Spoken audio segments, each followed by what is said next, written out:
Hello and welcome everybody to this XTB live news video. My name is Walid Koudmani, market analyst for XTB. And in this video, we're going to talk about the main events happening in the markets this morning, this afternoon, what we can expect from the US session, what to keep an eye on in the economic calendar, and some major moves on the markets. We're going to take a look at the charts to see some major moves and maybe some key levels to keep an eye on. Let's start with the US futures in the night with the Asian session, which both of them dropped actually, with stocks in Asia trading lower, mainly dragged by a negative performance of tech stocks. And those tech stocks actually did not have that much of an impact on the European indices, which were able to start the day trading higher, with the DAX able to even reach 14,100 points and break through that level. Although actually we saw some higher moves as well on commodities, with oil breaking above $70 a barrel during the weekend as a result of some tensions and instability in the Middle East, with Saudi Arabian pipelines and infrastructure being attacked. The price of oil, though, managed to recover and pulled back slightly. At the moment, we're going to go take a look at the charts as well, but we did see this spike above $70 for the first time in quite some time. The US Senate passed a $1.9 trillion stimulus deal. However, some amendments were added, and now the bill will have to go back to the House. And so it remains to be seen if it will be approved in the House or not, but most likely that it will be, pending some sort of minimum wage issue. Bitcoin retested the $51,000 mark after hovering below the $50,000 mark for quite some time. Now it is back below 51,000, but manages to remain in that area. Let's take a look at what the economic calendar holds for us today. Not much when it comes to macro data. We did receive the Centix index for investor confidence in the Eurozone this morning, and we will receive at 3 the wholesale inventories for the US for January. Nothing major, but the focus remains on the stimulus talks, the Middle Eastern tensions, along with the rising yields, which have pressured gold and have helped the US dollar as well. So let's take a look at some charts since there's a lack of data today. Let's start with the DAX as we normally do with the German index. German index, as I mentioned, able to extend the upward move, passing by the EMA and the SMA, trading now around 14,150 points. You can see this is near this this high reached last week, and it is extending the upward move as we're about to see the US session open. Now, the US session actually, and we'll take a look at the UK index, you can see that this was a similar performance to the US index and the US indices, with this pullback. Despite European indices actually trading higher, the UK one is influenced by tech stocks.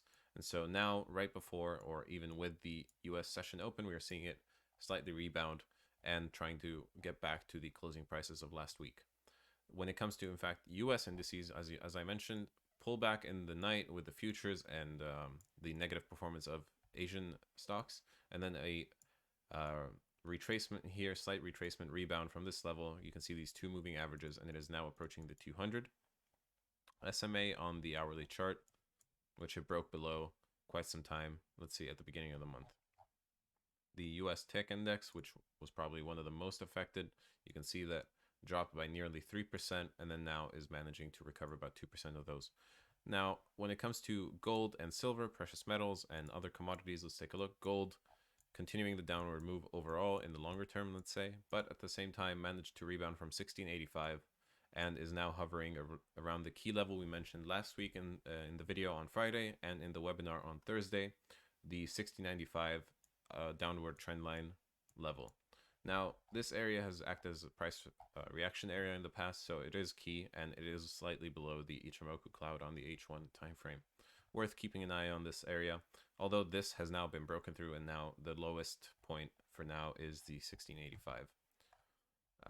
Silver, similar situation, although actually after the pullback this morning, you can see not that bad, and then continuing the upward move, so positive performance from silver. While let's take a look at oil, which I mentioned managed to break above $70 for Brent, even 71, and then pulling back after the upward gap, pulling back about 3.5%. Now back below $69 at 68.88 with Brent. WTI, similar situation, gap upwards with a slight increase and then a pullback from $68 almost to 65.5 ish. Now, finally, let's take a look at some currencies. As I mentioned, Bitcoin, you can see up and down move, but slightly below 51,000, but above 55,000 or 50,000, sorry. And when it comes to traditional currencies, let's take a look at the market analysis section on the platform. You can see the pound and the USD, best performing currencies today, trading higher against most others. Pound is net with the USD, but you can see USD trading significantly higher against most currencies, along with the pound. Positive performance. Euro, mixed performance, trading lower against a few majors and safe havens, while the franc is actually trading higher as well. If we take a look at the pairs, we can see this is the cable pair, so pound USD. After dropping even more, despite reaching 142 at the end of February, so reaching around 142, continued dropping, and now after testing a low of 137.7, is now trading around 138.4, hovering around this area and approaching this lower limit of the previous range. Now, it depends what's going to happen with this pair, because as I'll show you in the next one, and this is euro dollar, so the most popular pair. You'll see this is an overlay of the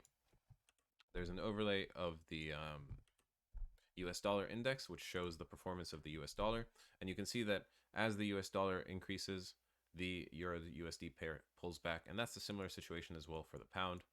And today, as you saw, pound and US dollar are both positive currencies, so they are now hovering sideways in this area. But when it comes to other currency pairs with the dollar, you can see that they're actually trading lower, with the euro USD trading around 118.7 after dropping from the high above 121, almost 122. And that is all for today. Thank you very much for watching. My name is Walid Koudmani, market analyst for XTB. Thank you very much, and good luck with your trading.